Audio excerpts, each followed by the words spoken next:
Guys, I've got a show tonight that's scarier than any scary movie you've ever seen. It's Daycare Horror Stories. I hope you hit subscribe. I hope you hit the thumbs up button, or at least the thumbs down button. Let's watch these together.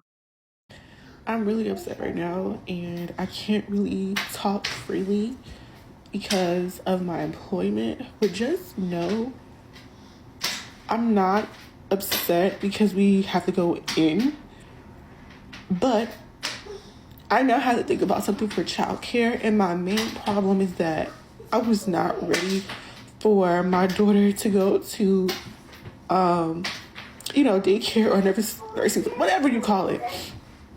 I don't want her to go because I've had so much anxiety. And you're going to really have anxiety now because we're going to get into the horrific stories. More.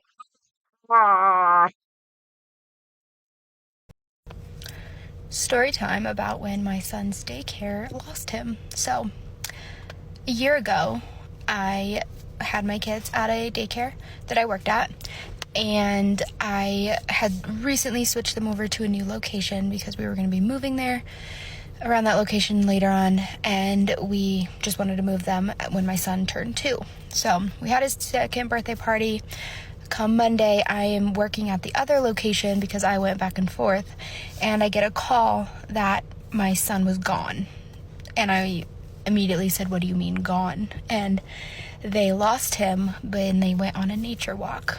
Oh, hell no. The stipulations, I know because I worked there, stipulations was that they couldn't go, like X amount from the school, or they had to do their name to face checks, they had to keep in ratio, all of the daycare things, but it was heightened because they were out of the building. I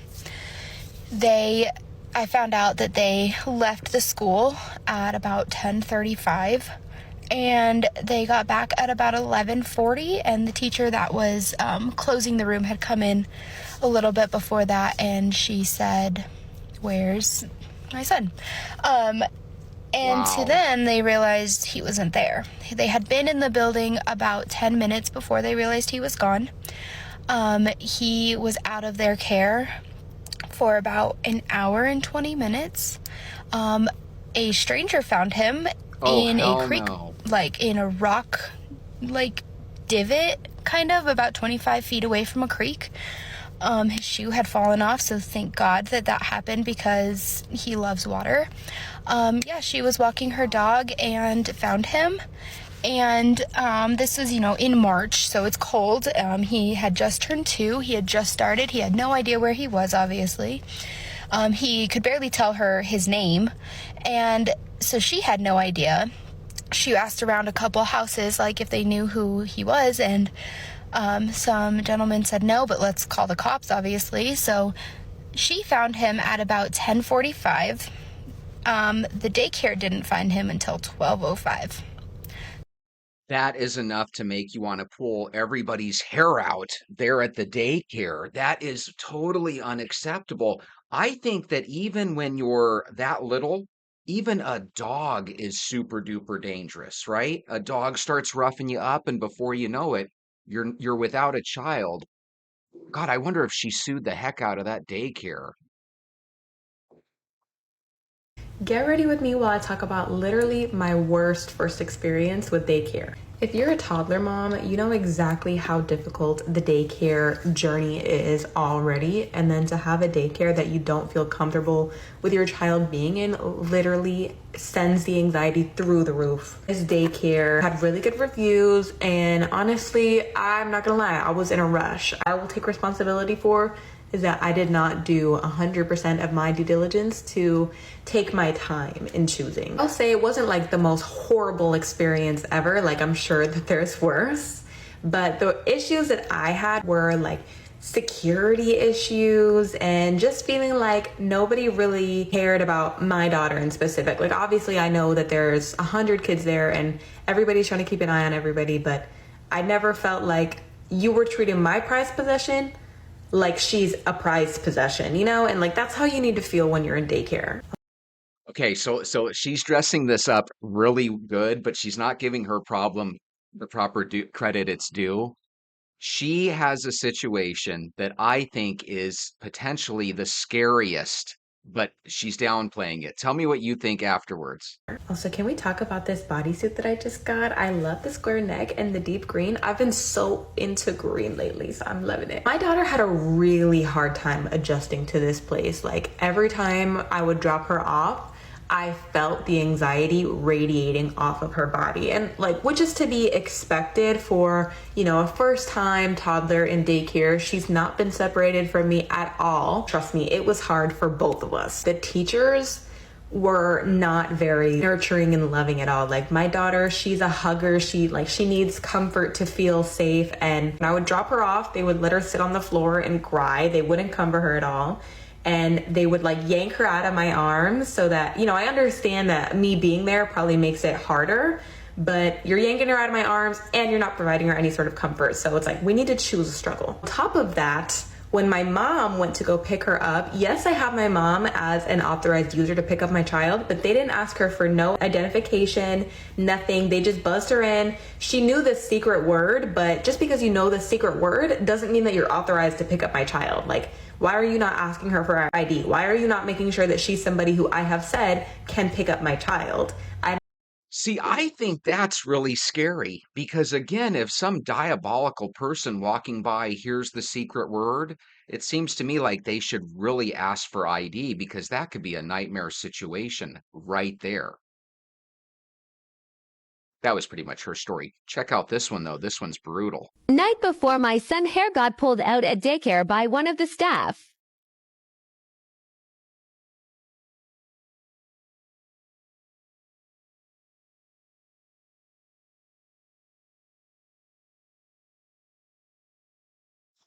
So I'm assuming that there's hair missing there, but it doesn't look like there's any injury or wound. So if they did yank his hair out, hopefully he's okay. Looks like he's going to be okay. So I've been wanting to do this for a while. Let me share my story with you guys. So about, I want to say 4 or 5 years ago, I started working at this daycare here in San Antonio, Poppy's Kitty Campus, because I had actually, my kids used to go to that daycare when I was a teen mom. There were, after seeing what I saw, I realized so many little things that I hadn't realized before. What did Like you one see? time, my Now, before she says this, I want you to think about these things because all of us see these little telltale signs and we ignore them. And then in retrospect, we say, aha, why didn't I think of that when it happened? So keep in mind, this could be your situation right now. Let's rewind it back a second. I hadn't realized before. Like one time, my son coming home, super dirty from head to toe, filled with dirt. Why? The teacher tells me the next day, did they tell you that Ozzy got in an altercation? And I was like, an altercation? Mind you, he is what, 1, 2 at the time, Wow. with another child. And it was basically where they both started rolling on the floor fighting until the teachers separated them. Now, see, here's the scary thing. Let's say your child is 1 or 2 years old, or, somewhere in the middle there, right? But for all you know, the kid fighting with him could be closer to 2.5 or 3 years old. And my goodness, sometimes these daycare workers, they kind of act like they're okay with your kid crying, because I know kids cry, but that seems like a situation where, like, that shouldn't happen. While I worked there, I saw so many horrors. And yes, I reported them. And you know what they said? That everything was according to regulations. Sir, I saw a lady spanking a child that was not hers because he wet himself. And I Wow. believe he was 4 years old. Accidents happen, but this lady, I tell you, she would handle the children so bad. Grab them, pull them, and spank them. And that wasn't the only thing. Since I was new, I didn't have my own kids with my own classroom. They would sometimes, basically I would assist the other teacher. Children go it would come to us with 2 diapers on, when you can tell the diapers not just from overnight. These things wouldn't be recorded or reported or anything. I also saw the baby's teacher leave the babies dirty in their diapers. And I'm Oh. telling you, these teachers have been the same. Well, some of them have been the same teachers for years. See, that's what's disgusting. You can tell sometimes you'll see a baby and it looks like their diaper's been on them for a whole day and a half. It's so huge and gross. So you know how people have nanny cams that they put in teddy bears so that when people are babysitting their kids at home, they see things? Do daycares have that? Wouldn't that be great if there was an app where you could watch your child in the daycare so you could see that, hey, Johnny hasn't had his diaper changed in 4 hours, Alice. Are you gonna change the diaper? They need to do something like that if they don't have it already. Okay, this story's the scariest. Okay, so this is really fun that all of you actually give a fuck about stuff. So Yeah. we will continue with day 2 of shit that actually happens to me that no one would ever believe is true. I have so many stories I literally can't decide where to go. So I guess I'll give you another big one. In 2005, 2005, my middle son, Chance, was 9 months old, and he went to a daycare at Southside Baptist Church here in Covington, Kentucky. It was a basement daycare in a church, very inexpensive. It was the best one that I could afford at the time. Still had all those other circumstances from that other video I talked to you about in terms of my family dynamic and what was going on in my life budget-wise. So his daycare teacher had been with him since he was 6 weeks old. That's when I enrolled him in daycare.